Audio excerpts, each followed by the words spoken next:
आप सब पर सलामती हूँ। मैं यासिर रशीद हूँ और आप मेरा वीलॉग देख रहे हैं। नाज़रीन, पाकिस्तान तहरीक इंसाफ के साथ इलेक्शन कमीशन में जो हो रहा है ना, उससे वो मुझे याद आया वो शख्स जिसकी जेब के अंदर कोई पैसा नहीं था, लेकिन उसके दोस्त उसको मिल गए और उन्होंने कहा कि आज खाना खिला। तो बादल नखास्ता उसे लेके जाना पड़ा। उसने कहा जी खाना अगर खाना है ना तो मेरी मर्ज़ी की चीज़ें होंगी, कुछ चीज़ें तुम्हारी मर्ज़ी की, कुछ चीज़ें मेरी मर्ज़ी की। लोग मान गए कि भाई मुफ्त का खाना है, खिलाएगा। तो वो जाते हैं, जाके पूछते हैं कि भाईजान क्या आपके पास मटन कढ़ाई है? वो कहता जी है, बीफ भी है, पुलाव भी है, गुलाब जामुन होंगे, गुलाब जामुन भी हैं, आपके पास सलाद होता है, सलाद भी है, आपके पास रायता होता है, जी रायता भी है। रायता कौन से वाला होता है? वो कहते हैं जी हमारे पास ज़ीरे वाला रायता होता है। आपके पास मिंट रायता नहीं होता? वो कहते हैं जी नहीं। कहता ऑर्डर कैंसिल।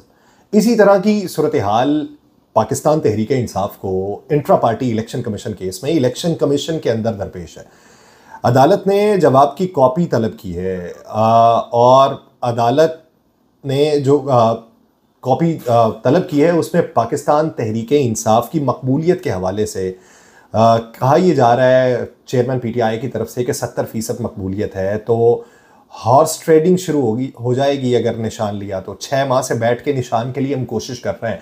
पाकिस्तान की 174 पार्टी में सबसे ज़्यादा शफाफ इंट्रा पार्टी के इंतखाबात पाकिस्तान तहरीक इंसाफ ने कराए हैं, लेकिन इस बात को इलेक्शन कमीशन नहीं मान रहा। चेयरमैन कहते हैं कि पीटीआई ने कभी किसी फोरम में अदलिया के खिलाफ बात नहीं की। पेशावर हाई कोर्ट का रोल बहुत मुनसिफाना रहा है। पेशावर और लाहौर हाई कोर्ट में इंतखाबात अदालत की निगरानी में कराने की हमने दरखास्तें दी और हम समझते हैं कि डिप्टी कमिश्नर और इंतज़ामिया गैर जानिबदार नहीं है। सुप्रीम कोर्ट का हर फैसला मंजूर है। ये अहकाम जारी करें कि शफाफ इंतखाबात करवाएं। हमारा वर्कर और सपोर्टर बहुत मुतहर्रिक है। इंतखाबात का हम इंतज़ार कर रहे हैं। इलेक्शन कमीशन की ये जिम्मेदारी है कि 25 करोड़ आवाम की नज़रें जो हैं वो आप 5 के ऊपर है। शफाफ इंतखाबात जो है वो आपकी आईनी जिम्मेदारी है। इसमें पाकिस्तान तहरीक इंसाफ ने ये नहीं कहा कि आपको अलहदा हो जाना चाहिए, ये 5 लोगों को अलहदा हो जाना चाहिए, इलेक्शन अभी नहीं होने चाहिए। उन्होंने कहा पीटीआई की रूह जो है वो इस वक्त इस तनाजुर में ताज़ा हो सकती है कि रुपोश रहनुमा जो है वो जल्द इंतखाबात के लिए कागजात जमा करेंगे। इलेक्शन कमीशन ने पूछा है कि वफाक और सूबों के बॉडीज़ के इलेक्शन एक दिन क्यों कराए। वो कहते हैं ये सवाल पाकिस्तान तहरीक इंसाफ के आइन के बगैर समझे पूछा गया।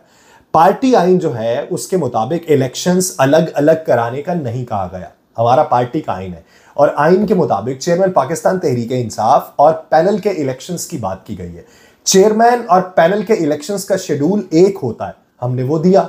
और आइन में इलेक्शंस जो है वो सेशन में होने का कहा गया। मेंबर खैबर पख्तूनख्वा ने ये सवाल उठाया। उन्होंने आगे से जवाब दिया कि जब वोटिंग ही नहीं हुई, सब बिला मुकाबला थे, तो सेशंस की बात ही नहीं उठती।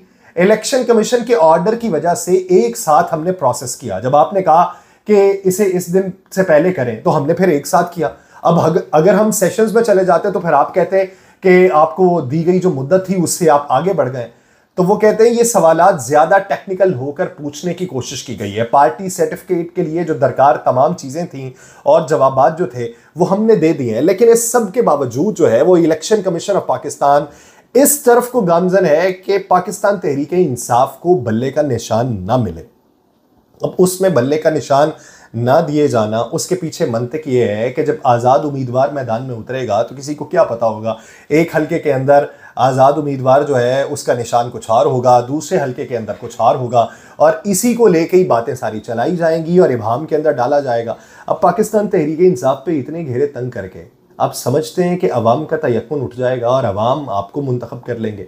एहतराम इस्लाम का लिखा हुआ है कि मुंतशिर हर शय करीने से सजा दी जाएगी, या मेरे कमरे की शख्सियत मिटा दी जाएगी। आग भड़केगी हवा पाकर, बड़ा सच ये नहीं, सच बड़ा ये है कि शोलों को हवा दी जाएगी। बेठिकाना यूं किया जाएगा एक जलता चराग, ताकचे में मोम की गुड़िया बैठा दी जाएगी। बोलने पर कोई पाबंदी नहीं, कुछ बोलिए हाँ, मगर आवाज उठेगी दबा दी जाएगी। यही सूरत हाल यहां पे कि आप आम आवाम की आवाज को किस तरीके से दबा सकते हैं। अब एक तरफ आप ये देखिए कि सारी जमातें कहती हैं कि आम इंतखाबात वक्त पे होने चाहिए, दूसरी तरफ आम इंतखाबात पे असरअंदाज होने का केस है। इलेक्शन कमीशन का 2 सफ़ात पे मुश्तमिल तहरीरी फैसला जारी हुआ और chief election commissioner Sikandar Sultan Raja की सरबराही में 5 रुकनी बेंच ने इस केस की समाअत की। अहद चीमा के मुतालिक बात हुई कि अहद चीमा जो है वो गुज़श्ता हुकूमत में भी रहे और निगरान हुकूमत में भी मुशीर थे। अहद चीमा को फौरी तौर पर ओहदे से हटाया जाए। वो बंदा पूछे, आपको अब समझ आई? यानी वो कहते हैं गोंगलुआ तो मिट्टी चाड़ना, यानी अब जाके पता चला है कि अहद चीमा जो है वो मुंतखब हुकूमत में भी थे, वो उसके बाद मुशीर भी रहे हैं और अब वो निगरान हुकूमत का हिस्सा हैं, तो उनका रहना बनता नहीं। सारी बसात बिछाओ, सारा काम डाल लो और फिर कर ओहो ये नहीं हो सकता, तब्दीली कर लो। आप समझते हैं कि यहां पे सारी अकल से आ रही है, आप समझते हैं कि किसी को कुछ समझ नहीं आ रहा, लेकिन सारी जमातें दिल पे हाथ रख के बताएं। अभी इलेक्शन कमीशन ऑफ पाकिस्तान ने मुझसे किसी ने सवाल किया आज में, उन्होंने पूछा कि आप क्यों समझते हैं कि ये सारी जमातें जो हैं इनको वोट नहीं पड़ सकता। मैंने जवाबन ये कहा कि इलेक्शन कमीशन ऑफ पाकिस्तान ने इस साल जो है इलेक्शन के लिए तकरीबन 3 करोड़ से जायद नया वोटर रजिस्टर्ड किया। अब 3 करोड़ से जो जायद नया वोटर है उसकी उम्र क्या होगी?